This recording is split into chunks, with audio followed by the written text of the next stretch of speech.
falar sobre isso nesta manhã aqui também. Você abriu Atos 2, 42 ao 47, diz assim: Eles se dedicavam ao ensino dos apóstolos e à comunhão, ao partir do pão e às orações. Todos estavam cheios de temor e muitas maravilhas e sinais eram feitos pelos apóstolos. Os que criam mantinham-se unidos e tinham tudo em comum. Vendendo suas propriedades e bens, distribuíam a cada um conforme a sua necessidade. Todos os dias continuavam a reunir-se no pátio do templo. Partiam o pão em casa e juntos participavam das refeições, com alegria e sinceridade de coração, louvando a Deus e tendo a simpatia de todo o povo, e o Senhor lhes acrescentava diariamente os que iam sendo salvos. Pai Santo, em nome de Jesus, a Tua palavra ela é boa, a Tua palavra nos ensina, nos exorta, nos corrige, e nós Te agradecemos por isso, Senhor.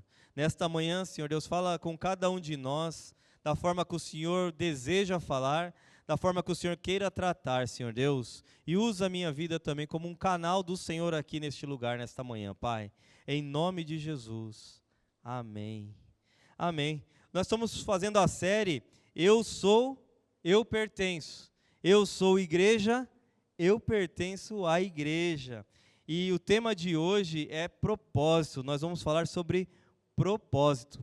Já falou sobre missão, visão, valores, e agora vamos falar sobre propósito. Aqui o tema é propósito, uma igreja bíblica dirigida pelos propósitos de Jesus. E aí se divide em 5: adoração, serviço, missões, comunhão e discipulado. O título é Uma Igreja Bíblica. E é isso que nós temos procurado ser aqui na Brace, uma igreja bíblica, uma igreja que tem um modelo. Esse modelo que eu li aqui de Atos, né, quando começou a igreja ali, essa parte que nós lemos, é um modelo de igreja, é um modelo de comunidade cristã, né? Muito mudou ao longo de 2000 anos, mas nós precisamos sempre olhar da onde veio a origem, aonde nasceu a igreja, como o Senhor Jesus queria que ela fosse, para que nós possamos imitar, né? Ela ser o arquétipo que nós usamos hoje, para nós podermos olhar lá e falar, é assim que é assim que eu tenho que fazer, mesmo 2000 anos depois. Só mudou tecnologia, porque o coração do homem continua exatamente o mesmo, o coração do homem não mudou, né? E o que é propósito? É aquilo que se busca alcançar, é o objetivo, é o alvo. Eu tenho algo que eu quero, é meu objetivo, é o meu propósito. Então nós, como igreja, vamos ver esses propósitos nessa noite. Do plano de vista de Deus, é a vontade dEle para cada um de nós, né? Que a vontade dEle seja feita em cada um de nós e por toda a humanidade. E quando nós sabemos o nosso propósito, fica muito mais fácil a nossa vida, porque nós sabemos por que nós existimos e por que nós lutamos. Fica muito melhor saber o motivo da nossa existência aqui na face da terra, né? Parece que não, mas tem muitas pessoas que não sabem ainda para que vieram, o que estão fazendo e para onde vão. Há muitas pessoas assim. Espero que elas não estejam na igreja ainda, né? Se elas estiverem na igreja, é o propósito que todo crente sabe quem fez, por que está aqui e para onde que vai, né? Então, nós precisamos saber o motivo da nossa existência. Assim também, a nossa igreja ela tem um motivo, o propósito de Deus para nós. Assim como uma empresa, eu não sei se você já visitou empresas que quando você entra lá, tem lá os valores da empresa. Nós queremos vender o produto de qualidade, nós vamos cumprir a lei, nós vamos usar nota fiscal, não sei o que pode estar lá. Estou conjecturando aqui. Então, tem vários motivos ali que vão reger aquela empresa. Então, quando um funcionário passar por lá, ele vai olhar e falar, opa, vendi um produto sem nota. E aqui, nesse negócio aqui, está me falando que eu tenho que respeitar a lei, que eu tenho que fazer dessa maneira. Então, esses propósitos eles dirigem, assim como também a nossa igreja. Por isso, propositalmente, estão aqueles quadros lá bonitos ali atrás, para toda vez que nós chegarmos e formos embora, nós possamos olhar para eles e saber o propósito da nossa igreja e o nosso também. O propósito da igreja nunca vai ser diferente do nosso, porque nós também somos a igreja. Aqui é só uma reunião de crentes, mas quando nós saímos aqui por aquele portão, aí vai começar a nossa missão, de sermos crentes, de pregar o evangelho, de falar do amor de Cristo, né? E o propósito da igreja, diferente de uma instituição, já é de vitória. A igreja foi concebida em vitória. Ela não nasceu pequena, ela já nasceu grande. Ela só nasceu com um número pequeno de pessoas, né? Mas ela já nasceu vitoriosa. Naquele momento onde está em Mateus 16, 18, quando Jesus conversa com Pedro, quando ele fala que tu és Pedro, e sob esta pedra edificarei a minha igreja, né? No português é tudo pedra, é Pedro e pedra, mas lá no original, ele fala Petros, que é uma pedrinha, quando ele fala para Pedro, tu é Petros, e sobre essa pedra, que é a grande rocha, é a grande pedra, né? É a rocha toda poderosa, que é Jesus, eu edificarei a minha igreja, e as portas do inferno não prevalecerão contra ela. Então nós já temos a declaração que a igreja ela é vitoriosa, ela não tem como perder, já está declarado. O inimigo das nossas almas não tem poder algum sobre a igreja. Ele tem poder de influenciar, né? Ele quer nos influenciar a cada dia, a fazer algo que é contra a vontade de Deus, mas só isso que ele pode fazer. Ele não tem condições de entrar nas nossas vidas sem a nossa permissão, porque em nós habita o Espírito Santo de Deus. A igreja é do Deus vivo, e a igreja não é uma instituição qualquer. Ela não é como nascer um banco, nascer uma empresa, por mais bonito que seja, né? Tem histórias de empresas bonitas como que nasceram, mas é muito diferente da igreja. A igreja ela nasceu num dia comum, onde os irmãos estavam reunidos orando no pátio, e ali naquele momento houve um derramamento do Espírito Santo. Não é assim quando nasce uma empresa, é? O pessoal vai lá no cartório, abrir a empresa, assinar lá e vem o Espírito Santo e desce, e todo mundo é tomado com línguas de fogo. Não é assim que é não, né? A igreja é diferente. A igreja é diferente. Ela nasceu de um derramamento, numa época chamada Pentecostes, 50 dias depois da Páscoa. Esse momento era quando eles celebravam a colheita, e naquele momento eles estavam felizes ali orando, e sobre eles veio o Espírito Santo, de uma forma maravilhosa, e todo mundo ficou sem saber o que estava acontecendo, porque eles falavam na língua das pessoas que estavam passando. Você imagina, você está passando em outro país, você não entende nada, vamos supor um russo, né? Quem entende russo? E você está passando e daqui a pouco o russo está falando e você está entendendo tudo, por causa do poder de Deus, não é porque você estudou, você não sabe nada sobre aquilo, mas é por causa do derramamento. Quando nós vemos a história da Rua Azusa, havia uma mulher muito humilde. Eu creio que ela era a esposa de William Seymour, onde nasceu ali aquele movimento pentecostal, que deu origem a tantas igrejas aqui no Brasil, e ela era tomada pelo poder de Deus, e ela tocava piano sem nunca ter estudado. Quem pode tocar piano sem nunca ter estudado, igreja?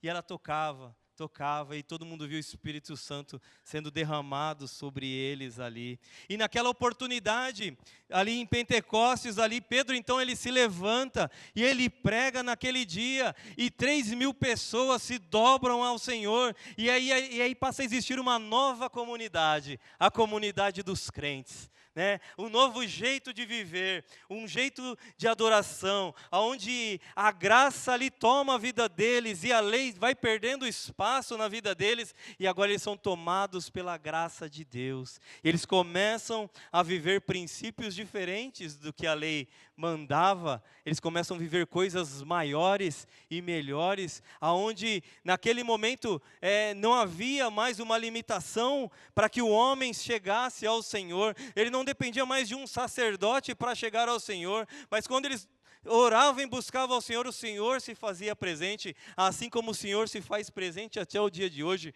porque de fato Ele não mudou. A Bíblia diz que nele não há variação, não há sombra de variação, não há variação alguma no Senhor. Ele não mudou absolutamente nada.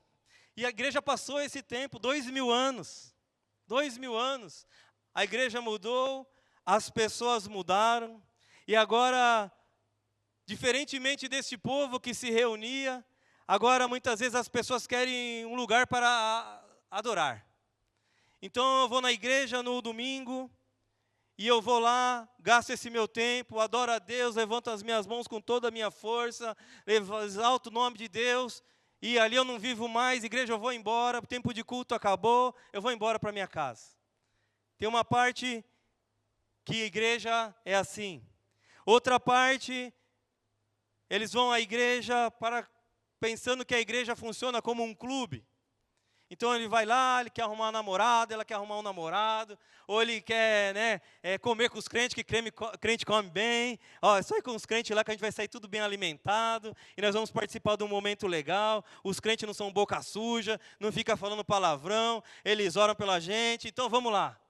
E aí querem viver um momento só de um clube. Ou outros querem viver um momento só de ensino. Eu tenho que saber tudo o que está na Bíblia, eu tenho que saber no grego, eu tenho que saber no hebraico, e eu tenho que me esmerar só em estudar, e ali a igreja fica só com o discipulado. Mas a igreja não foi concebida assim. Quando nós olhamos aqui essa passagem de Atos, a igreja é uma igreja equilibrada. Jesus não fez uma igreja desequilibrada. Tudo isso precisa ter o discipulado, precisa ter a adoração, precisa ter a comunhão. Mas essas coisas soltas, elas já não edificam o povo de Deus. Isso faz parte. Nesse texto que nós lemos, nós vamos ver que eles faziam isso o tempo todo. Alguns hoje ainda querem viver de tradição, querem incutir tradições do passado dentro da igreja. Eu nem preciso falar das questões que Paulo já condenou lá em Gálatas. Eles estão querendo colocar Israel dentro da igreja. A igreja não é Israel, a igreja é de Jesus. Ela não precisa de nada de lá, mas nós oramos por eles. Oramos pela paz de Israel, é diferente. Mas agora, de um tempo para cá, é um movimento, que as paredes foram pintadas de preto, e agora a parede não pode ser preta, onde já se viu uma parede preta numa igreja. E aí o da parede preta fala, eu também não gosto da parede branca, eu nunca mais vou na parede branca, porque eles são tradicionais, eu não quero saber disso. Está percebendo? E aí tem esse problema. Mas o modelo que Jesus estipulou não é sobre cor de parede. Se você procurar na Bíblia, você não vai ver um modelo da cor da parede, que cor que é agora, que tendência é agora. Não tem nada sobre isso na Bíblia. Não é o tipo de prédio que a igreja está, não é a quantidade de prédios, não é o modo de vestir, não é o jeito que a gente faz o culto. Não tem nada definido ali na Bíblia sobre essas questões. Esses dias nós fomos viajar e fomos de uma igreja, e eu não estava já entendendo nada do que estava acontecendo, que pregava em outro idioma, eu não entendia nada do que eles estavam falando. E aí, determinada hora do culto, parou tudo. Eu falei, o que será que está acontecendo agora, né? Aí eles foram tomar café. E louvaram a Deus, pararam o culto, foram tomar café, todo mundo saiu conversando. Eu falei, eu respeito. Aquela comunidade é daquele jeito, eles são assim, eles gostam disso e não é pecado. Há quem diga que não possa tomar café, mas eles estavam tomando o cafezinho deles e se abraçando. Eu achei interessante, diferente de nós. Nós temos o nosso jeito. A outra igreja ali, que tem bastante aqui, se subir aqui a rua, tem a do Nazareno. Eu tenho certeza que lá é diferente daqui. Então não é sobre paredes, não é sobre estrutura, não é sobre a organização dos eventos, não é sobre isso, é uma coisa maior, porque está estampado no livro de Atos, está escrito no livro de Atos o tipo de igreja que ele queria, o tipo de igreja que exalta o nome dele, e é esse tipo de igreja que nós precisamos perseguir nas nossas vidas. Esse é o propósito. Esse é o nosso propósito. Se nós tirarmos isso de nós, se nós rasgarmos a página de Atos, não, a igreja nossa não vai servir mais para nada. Para que vai servir a Igreja Abrace se ela não buscar cada um desses propósitos? E é juntos. Isso não é obrigação do pastor André, que está lá pregando em outra igreja agora. Eles estão fazendo um trabalho em Limeira, de reaja, de pregação, então eles estão lá esse final de semana. Vamos deixar tudo para o pastor André.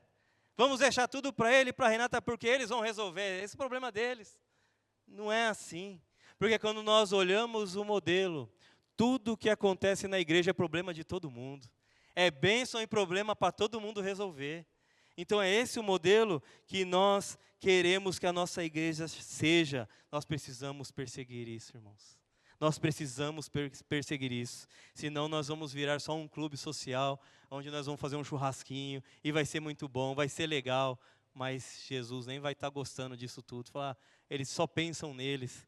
Cadê o perdido que eu pedi para buscar? Cadê os outros que não estão aqui?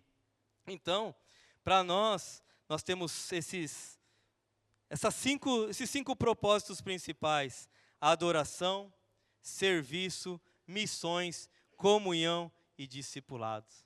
É isso que nós temos que olhar todos os dias, como se levantássemos da cama e falar, eu tenho que perseguir isso. Como igreja, eu tenho que perseguir isso. É logicamente que nós vamos trabalhar, mas talvez lá nós podemos fazer missão também. Talvez lá nós podemos ser discipulador de alguém. Está percebendo que está tudo junto, não tem como sair da caixinha e entrar em outra. Agora eu sou discipulador. Agora isso. Não, isso faz parte da nossa vida. Isso vai caminhar com cada um de nós. A igreja que conhece seu propósito não se distrai com a aparência. Ela avança com poder porque foi criada para vencer e viver os planos de Deus. É para isso que ela foi criada. Ela já é vitoriosa. E a primeira coisa que tem aqui nesse texto que nós vemos é uma igreja que adora. Muitas pessoas pensam que adorar é cantar. Eu estou adorando a Deus. Mas não é realidade. Tem muitas pessoas, se você passar no centro de Osasco ali, está tocando louvorzão lá na porta das lojas até, não está? Tem música que faz tanto sucesso na igreja que ela extrapola, né? Lembra daquela música Como Zaqueu? De quem aguentava mais ouvir, né? Ninguém, nem os crentes aguentavam mais ouvir. E aí tocava em tudo que é lugar. Mas não quer dizer porque alguém canta, ela está adorando a Deus. Ela simplesmente está cantando. Assim, às vezes pode estar cantando uma música secular, a próxima música é uma música da igreja, a próxima secular, então ninguém está adorando a ninguém. Essa é a realidade. É uma música que a gente gosta, que música legal, mas naquele momento não está adorando. Então, não é só cantar, mas é o modo como nós vivemos. Isso é adoração. Como nós pensamos, e é só Deus quem sabe, né? O que passa na nossa cabeça, só Deus sonha. Só Deus sonha, né? Só Deus sabe. Então, e Ele está analisando o que passa, e nós podemos adorar a Deus assim. Como que estão os nossos pensamentos? Como que nós podemos adorar a Deus com a nossa saúde? Com aquilo que nós temos de energia, de saúde, nós podemos adorar a Deus. Com os nossos bens, com as nossas vitórias nessa área, né, profissional, com os recursos que temos, podemos adorar a Deus. Nosso carro, ele é uma viatura do céu, né, ele não é nosso mesmo, ele serve para a gente abençoar a obra. Se alguém precisar de nós devemos ajudar. É assim que eles viviam, irmãos. É assim que eles viviam. Falou, o outro está precisando, vamos dar uma ajudinha.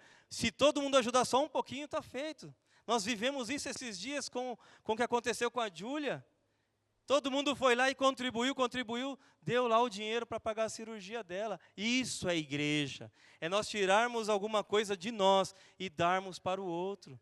Né? Alguém pode mais? Dê mais. O outro não pode tanto? Dê o que pode. Mas precisamos viver isso com intensidade. Com tudo o que somos, nós precisamos viver. O versículo 42 é adoração pura. Ele não fala de cantar, mas é adoração pura, ó. Eles se dedicavam, aí começa, ao quê? Ao ensino dos apóstolos, à comunhão, ao partir do pão e às orações. E isso é adoração, igreja. É quando toda a nossa vida adora ao Senhor. Né? Não é só quando nós estamos aqui é só um momento. Mas quando nós vamos tomar uma decisão, nós somos adoradores. Quando nós temos uma equipe de trabalho que depende de nós, como superiores, nós somos justos com eles, Nós temos isso em nosso coração, porque tudo isso é adoração. O Senhor vai olhar o modo que nós dirigimos as coisas, que nós fazemos, e isso é adoração. Tem versículos na Bíblia que falam sobre isso. Diz lá em Atos 4:24, no entanto, está chegando a hora e já chegou, em que os verdadeiros adoradores o adorarão em espírito e em verdade. E depois fala, esses adoradores são o que o Pai procura. Não está procurando adorador só de voz, só de lábios, não. Está procurando adoradores de atos, de pessoas que fazem, de pessoas que primam pelo nome dEle. Em Romanos 12:1 diz assim, portanto, irmãos, peço pelas misericórdias de Deus, que ofereçam o corpo de vocês como sacrifício vivo, santo e agradável a Deus, que é o culto racional de vocês. O culto racional não é isso aqui. Isso é um culto que não é racional, mas a nossa vida, nós entregamos ela no altar de Deus, de forma racional, não é uma loucura, porque nós sabemos para quem nós estamos entregando. Então esses adoradores é o que o Senhor tem procurado. A adoração é dos propósitos que nós temos para a nossa vida e para a nossa igreja. A adoração verdadeira não começa num palco, começa no coração. É quando cada escolha, cada gesto e cada pensamento se torna um altar para Deus. Isso é adoração. O resto é música. Adoração, né? Senão se dependêssemos só disso, só ia ter o grupo de louvor aqui, né? Eles são adoradores. Eles também são adoradores. Só que eles estão aqui. Mas não começa aqui. Começa na oração em casa. Começa na preparação das músicas. Quando eu cheguei aqui, o Herbert estava limpando a igreja. Estava arrumando tudo aí a igreja. Esses dias o irmão José estava fazendo uma mesa aqui, ó, bonita aqui para a sala das crianças. Tem outras coisas todas acontecendo aqui. Isso é adoração também. Então, com toda a nossa vida, nós precisamos adorar ao Senhor. Tem também o serviço. Vendiam suas propriedades e bens e os distribuíam conforme a necessidade de cada um. Então um cuidava do outro, é o que eu acabei de citar sobre a Júlia, já aconteceu em outras oportunidades. A irmã Irene, lembrei agora, a irmã Irene precisou, e aí a igreja também contribuiu, correu atrás de cada um dar um pouquinho e contribuiu para ajudar na cirurgia. Isso é um serviço que nós fazemos, é a doação da nossa vida ao outro. E nosso maior exemplo é Jesus. A palavra de Deus diz que Ele não veio para ser servido, mas para servir e dar a vida em favor de muitos. E Ele é o nosso exemplo principal. O serviço sempre vai ser sacrificial, igreja. O serviço não é fácil, porque quando nós falamos de serviço cristão, nós vamos ter que se doar para alguém. Nós vamos talvez deixar lá o domingo à tarde, na hora do jogo, né, para atender alguma coisa que alguém precisa. Ou outra parte da nossa vida, deixar de ir para algum lugar para atender o que alguém está precisando naquele momento. Isso é serviço. Aqueles 4 amigos do paralítico, aquilo foi um serviço inédito que eles fizeram, não tinha como entrar, na presença de Jesus tinha muita gente, eles abriram o telhado. Olha aí, aquele paralítico tinha 4 pessoas trabalhando para ele ser feliz, para ele conseguir alcançar a bênção dele. E é para isso que nós precisamos trabalhar, para que outros consigam alcançar a bênção. E eu tenho certeza que quando nós nos entregamos com altruísmo, sem buscar nada em troca, o Senhor devolve tudo para nós. Ele vai se levantar outras pessoas, talvez que nós nem conhecemos, e vai nos ajudar num momento difícil. Isso vai acontecer com certeza. Na batalha do povo de Deus contra os amalequitas, lá em Êxodo 17, diz que Moisés estava com as mãos levantadas, e quando a mão dele estava levantada, o povo de Deus prevalecia. Quando a mão dele abaixava, o povo de Deus começava a perder. Então ali aconteceu que Arão e Hur seguraram os braços de Moisés, para que o braço não caísse e o povo de Deus ganhasse a guerra. É assim que funciona, um levantando o braço do outro. É isso que é a igreja, é isso que nós queremos, a liderança quer estampar, e que essa igreja seja dessa maneira.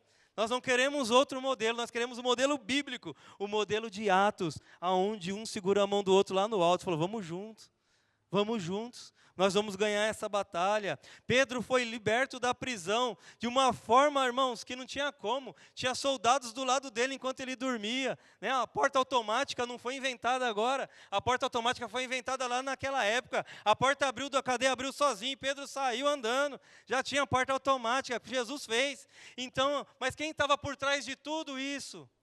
Havia uma igreja fazendo um serviço. A igreja estava orando. E foi uma coisa tão incrível que quando Pedro chegou na casa onde eles estavam reunidos, o pessoal nem acreditou. Falaram assim, é o anjo de Pedro. Pedro já foi embora, né? Só o anjo dele ficou. É o anjo de Pedro. Então, de tão maravilhoso que foi aquele momento. Paulo escreveu aos Gálatas para servir uns aos outros em amor. Pedro escreveu para cada um de nós usar os nossos dons para servir uns aos outros. Percebe que tudo é serviço? Tudo é serviço. A igreja nos ensina a servir.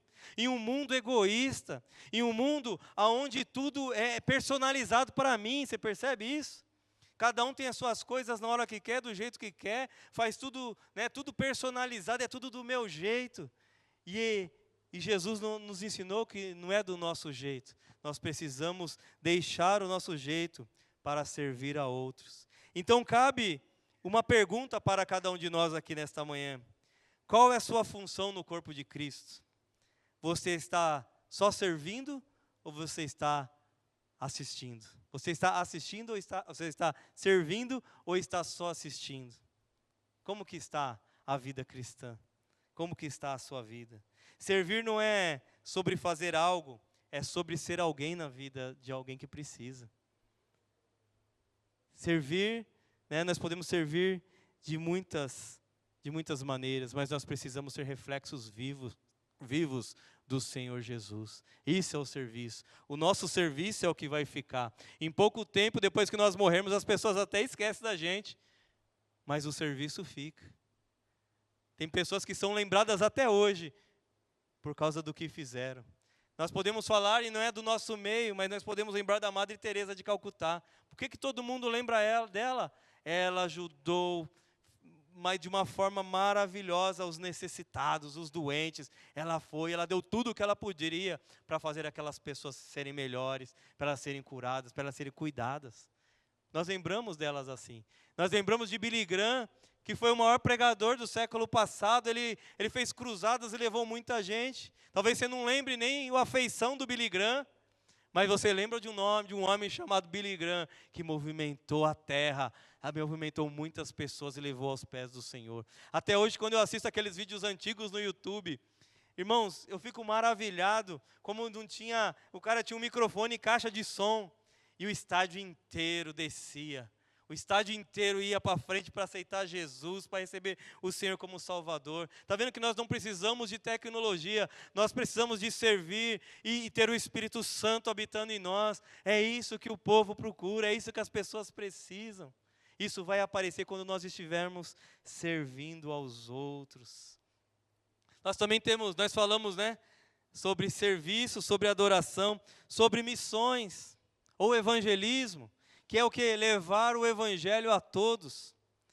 Um hospital existe para cuidar dos doentes, não é isso? O hospital é exatamente feito para cuidar de doentes, não para entreter pessoas saudáveis. A igreja é como um hospital. Ela sempre foi e sempre será para buscar o perdido. Nós podemos ter um lugar bom aqui. Ah, que gostoso aqui, que legal que está a igreja.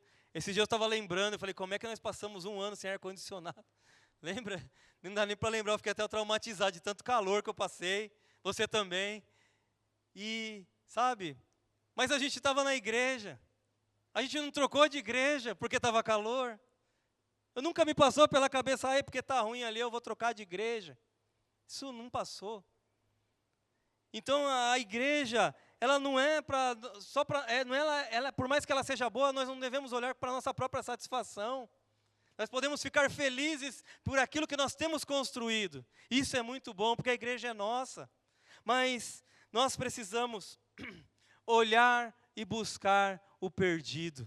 Senão a igreja perde o sentido. Esses dias eu estava ouvindo uma menina cantar, e a música dela era muito forte, porque eu não sei a letra direito, mas ela falava algo assim: nós fazemos coisas só para nós mesmos, eventos para nós mesmos, tudo é para nós. É o que ela queria dizer, é tudo para a igreja, nós nunca vamos buscar o de fora. Nós ficamos entre nós mesmos aqui, ó, rodando em nós mesmos, fazendo para nós mesmos, e nós nunca nos importamos com quem está lá fora perdido. Tem um monte de cadeira vazia, e essa culpa não é de Deus, não é do Espírito Santo e não é de Jesus, é minha e sua.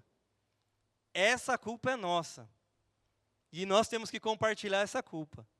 Se nós temos uma igreja vazia, talvez é porque nós nunca vamos sair para evangelizar ninguém, para falar do amor de Cristo. Aí a gente chega no domingo e fala, a igreja está vazia. Aí só falta o Espírito Santo, falou, e você foi chamar quem?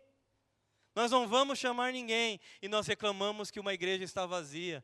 E ela vai continuar vazia, enquanto nós não sairmos e buscarmos o perdido. Quando nós saímos e buscarmos o perdido, Deus garante a igreja, não se preocupe, Deus envia pessoas para a igreja. Essa culpa é nossa, e ela já é nossa, ela já está acontecendo. Ela acontece hoje. A igreja está assim, por minha e por sua culpa. Nós precisamos melhorar, igreja. Essa culpa nós vamos dividir, tá bom? Essa culpa não é do pastor, não. Essa culpa é de toda a igreja. Nós precisamos, como corpo de Cristo, buscar o perdido, né? A Bíblia diz que eles, louvando a Deus e tendo simpatia de todo o povo, e o Senhor lhes acrescentava diariamente os que iam sendo salvos. É só ir, igreja. Não precisa fazer nada. Não precisa de uma coisa mirabolante. É só ir. É só pregar. Só precisamos de uma estratégia, né, para saber como vamos fazer. Mas é só ir evangelizar. E o Senhor garante as pessoas que vão entrando na igreja. Talvez nós oramos. Ai, Senhor, envia pessoas. Mas percebe que é uma oração muito fraca de se fazer quando nós oramos por algo e nós não vamos fazer nada sobre a nossa oração. É a mesma coisa nós falamos, Senhor, eu quero ser médico. Ué, mas você já estudou para fazer lá o vestibular, para estudar, para ser médico? Então não dá para ser. Não dá para ser médico, a não ser que você comprar um diploma lá na Praça da Sé, mas também não vai servir, porque não vai saber nada.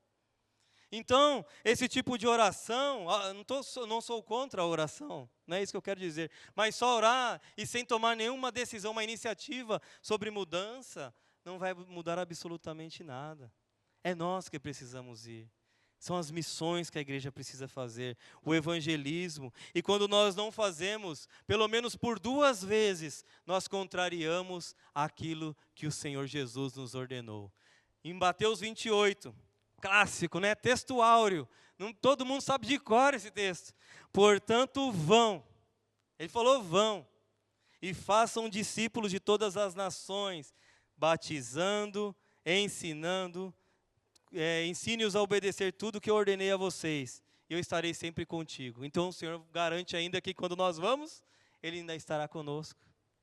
E tem mais um outro texto, que é quando ali estava para nascer a igreja. Mas receberei poder quando o Espírito descer sobre vocês, e serão minhas testemunhas, tanto em Jerusalém, como em toda a Judéia e Samaria, e até os confins da terra. Tem alguma coisa errada com a gente quando a gente não cumpre aqui esse Atos 1:8, ou nós não temos poder, ou nós não queremos ir. Está faltando alguma coisa. Alguma coisa está faltando, e nós precisamos de buscar esse poder, para poder encorajar a outros a buscarem ao Senhor, a ir para a igreja. A igreja que não evangeliza se esqueceu de sua missão, porque quem carrega a luz de Cristo não se acomoda na sombra do conforto. Por mais confortável que seja a igreja, nós precisamos nos lembrar também que tem muitos irmãos que estão sentados em blocos agora, louvando o nome do Senhor, eles não desistiram de evangelizar. Tem igrejas de todos os tipos, e glória a Deus por isso. Tem igrejas maravilhosas, e a que vai deixar uma igreja maravilhosa não é o conforto que ela tem, é os irmãos que fazem parte dela, que buscam o perdido, que vão atrás, que se interessam por uma vida, que quando tem um culto no lar, eles vão lá, falam, vamos participar, vamos lá, vamos buscar. Eu sou alguém que pode estar lá. Eu sou alguém que possa orar por alguém. Não precisa ter vergonha não, o Senhor garante que Ele vai estar conosco. E a igreja também, a igreja de Atos, ela foi concebida nesses versículos que nós lemos em comunhão. Em comunhão. Essa igreja graças a Deus, nós percebemos isso muito forte em nossas vidas. Eu vejo um bom relacionamento entre a igreja, né? O café que está ali, o café ele é intencional, é para que todos, né, fiquem parados ali para poder conversar. Talvez nessa hora alguém vai falar para você: ô irmão, ora por mim aí, minha casa está ruim, eu briguei com a minha mulher, está um pé de guerra, as coisas estão ruins, meu filho está ruim, minha filha, está acontecendo um negócio ruim, perdi meu emprego. E aí você é a pessoa que ele está confiando, que vai orar, onde ele abriu um coração. Por isso que esses momentos são bons. Se a gente não conversa com ninguém, como é que alguém vai confessar alguma coisa, vai buscar a gente para alguma coisa? Então o café é intencional. E eu vou confessar para vocês, eu nunca achei que o café fosse intencional. Eu descobri isso na Abrace. Eu era até contra o cafezinho na igreja. Falei, para que café na igreja? Que cada um pode tomar café na sua própria casa. Mas eu descobri que o café era intencional. E eu gostei desse modelo de igreja. Eu achei maravilhoso, porque nos faz ficar mais tempo. O culto não é só esse momento, o culto continua. Então ali nós conversamos, eu vou saber da vida do Givanildo, né? Eu conversei com a Wanda, quarta-feira, descobri que o Givanildo estava doente, o Givanildo já melhorou e está aqui. Então se eu não conversasse com a Wanda, eu não sabia que o Givanildo ficou de cama essa semana, ficou mal. Então é essas coisas que nós precisamos nos interessar, comunhão. Estar um com o outro e sendo bênção. Talvez você não imagina, mas você talvez seja um modelo na vida de alguém. Tem alguém olhando para você e olhando coisas em você, falando, nossa, aquele irmão lá é uma bênção. Olha aquela irmã como é que faz, olha como é que está legal ali, ó, esse movimento que os jovens fizeram. E eles estão olhando para os jovens, para o mais adulto, para quem trabalha. Comunhão. Eu olho pessoas do meu trabalho muito mais novas do que eu fico impressionado com as coisas que eles fazem. Eu falei, meu, que menino bom.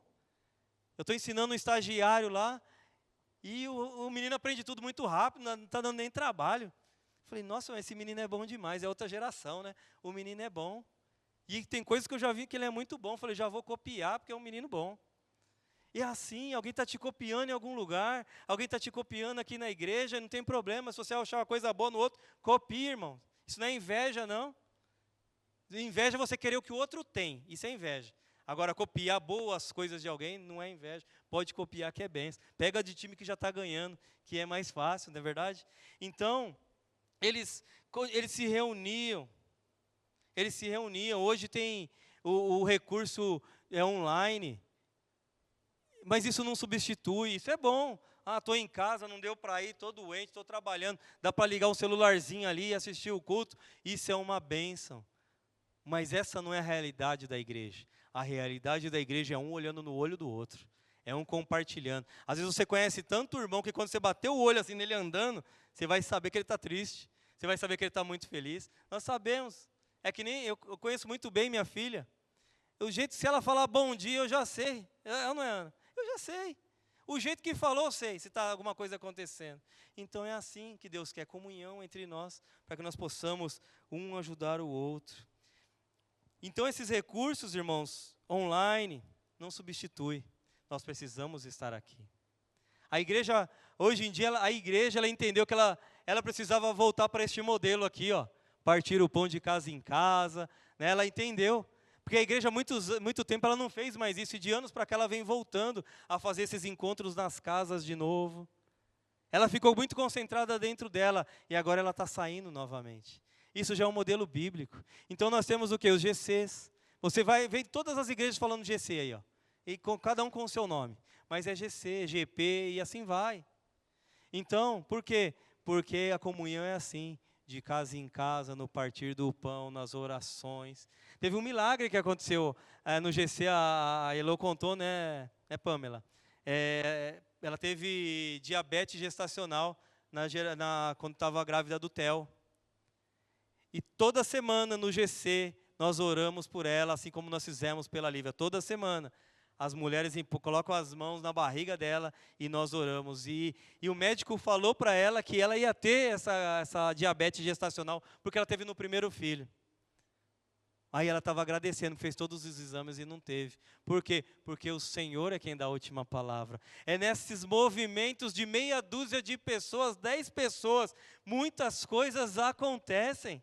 Né? Muitas coisas maravilhosas acontecem. Não espere a multidão. Eu só vou quando tiver 200 pessoas lá. Não, começa agora e vai. Porque você ainda pode ser alguém que quando colocar a mão sobre outra, essa pessoa seja curada por causa do poder de Deus, né? A Bíblia mesmo diz, na carta aos Hebreus, não deixemos de nos reunir como igreja. É uma ordem. Não nos deixemos de nos reunir como igreja. Igreja em qualquer lugar, né? Foi lá tomar um café lá na casa do irmão, lá com um bolinho, já virou igreja. Já começa a falar das coisas de Deus, das bênçãos, já a hora, né? E já vai conversando essas coisas. Mas precisamos de comunhão. E essa reunião, ela é importante. E ele continua aqui, ó. Mas procuremos encorajar. Olha para que nós andamos juntos. Para eu encorajar você e para você me encorajar. No começo da minha carreira cristã, acho que alguma vez eu falei, José, eu não quero mais saber de igreja não. Eu estou fora, vou viver minha vida. E ela me encorajou. Falou, você está doido? Vai para a igreja. A Josi não é muito mole não, viu? Ela pega no pé. Quem conhece ela sabe. E aí ela, vamos para a igreja. E aí esse encorajamento dela mudou a minha vida. Para aonde eu estaria no dia de hoje, sendo que eu já fui um jovem perdido na vida, aonde eu estaria hoje sem a igreja? Então eu dou graças a Deus porque alguém me encorajou e alguém tem encorajado você e eu ao longo do tempo. Então nós precisamos de comunhão um com os outros. Se doa mais um pouco. A Bíblia nos ensina que aquilo que a gente quer que o outro faça para nós, Jesus fala assim, vai você e faça primeiro. Jesus não passa a mão na cabeça de ninguém, isso é bom. Então a gente fica chorando. Eu já vi, na liderança de igreja, já vi tanta coisa. Geralmente os irmãos vão embora da igreja e falam assim, a igreja não tem amor. A igreja não tem amor. Ele nunca ligou para ninguém, não visitou ninguém, não falou com ninguém, mas é a igreja que não tem amor. Ele não apareceu em lugar nenhum, às vezes a pessoa nem sabe que existe direito. Aí fala, a igreja não tem amor. Então o que a gente quer que alguém faça para nós, vamos nós e faça primeiro. Então ame primeiro. Eu quero que a igreja me ame, que o fulano me ame. Vai lá e manda mensagem você. Começa você, manda mensagem. Para depois não falar, a igreja não tem amor. Aí joga a culpa para todo mundo. Tem lá não sei quantas pessoas, todo mundo leva a culpa e sai falando pela rua. A igreja que eu estava não tem amor. E você, tem amor? Então nós precisamos amar. A comunhão não é um bônus da fé, é o coração da família de Deus. Não é um bônus, eu vou ganhar umas amizades quando eu for para a igreja, não. A comunidade, a comunhão é o coração da família de Deus. Quem anda na luz não caminha sozinho. Não tem passagem na Bíblia que tem uma ordenança, vai sozinho lá, vive a vida sozinho. Todo momento Deus manda andar com alguém. Deus deu esposa, deu um relacionamento assim mais próximo e deu muitas pessoas para andarmos juntos. E também, do último que é aqui que eu tenho para falar é o discipulado, que é o crescimento e a maturidade em Cristo. É o discipulado que vai fazer isso conosco. Versículo 42 de Atos 2, diz assim, eles se dedicavam ao ensino dos apóstolos e à comunhão, ao partir do pão e às orações.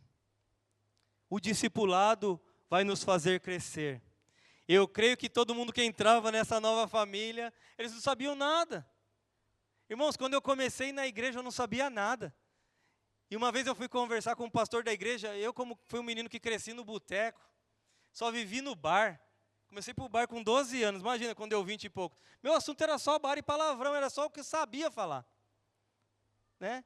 E aí um dia eu estava falando com um pastor, e a Josi estava do meu lado, e eu falando, ela me beliscando assim, ó. E que eu só falava palavrão, escapava, assim, que eu não conseguia nem me conter.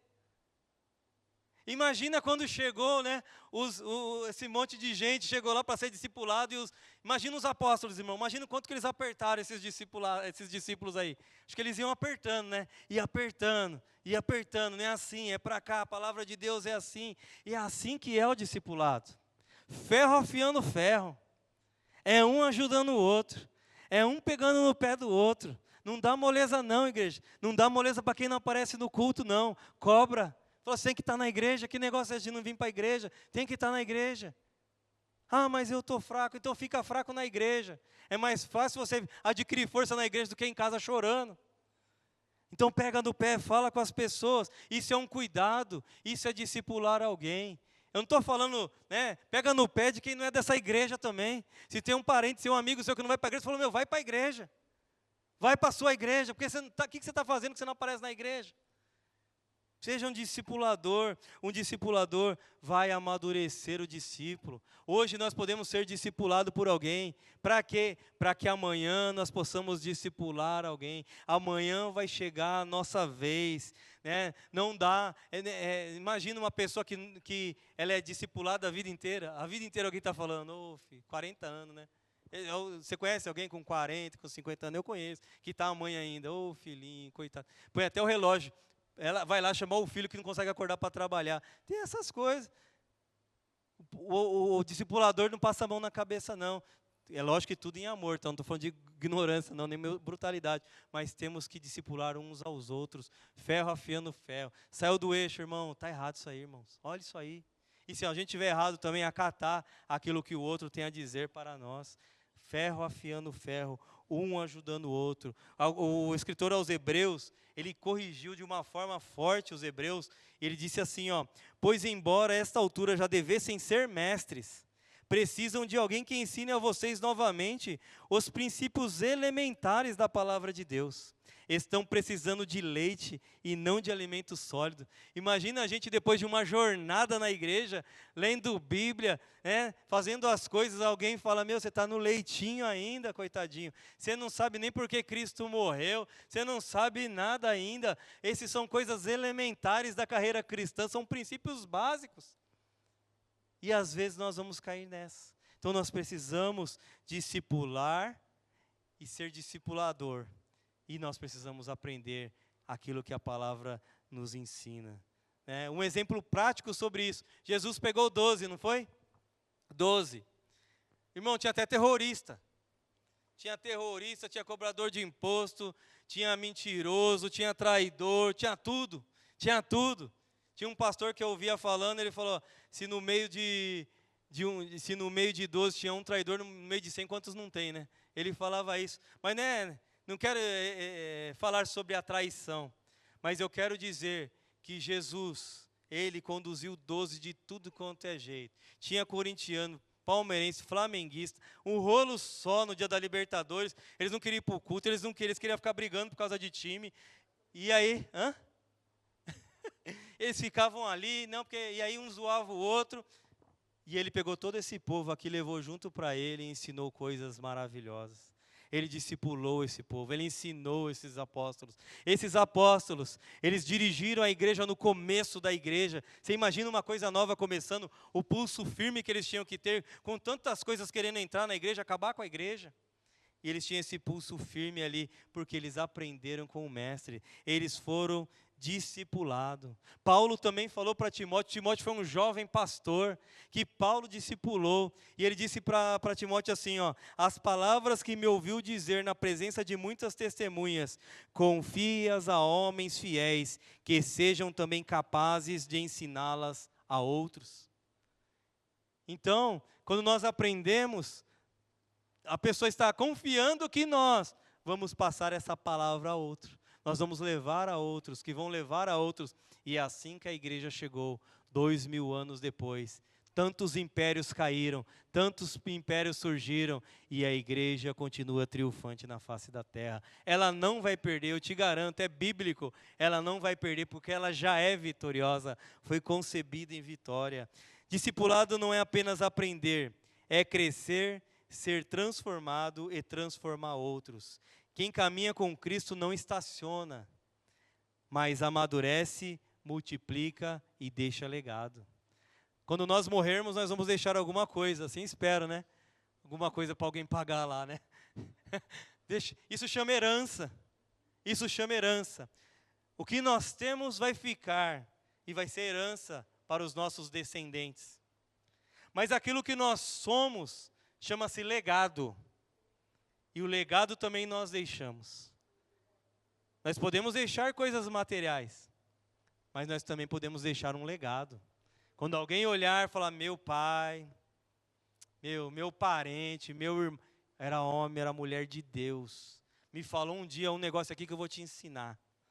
E ali, a pessoa deixou um legado.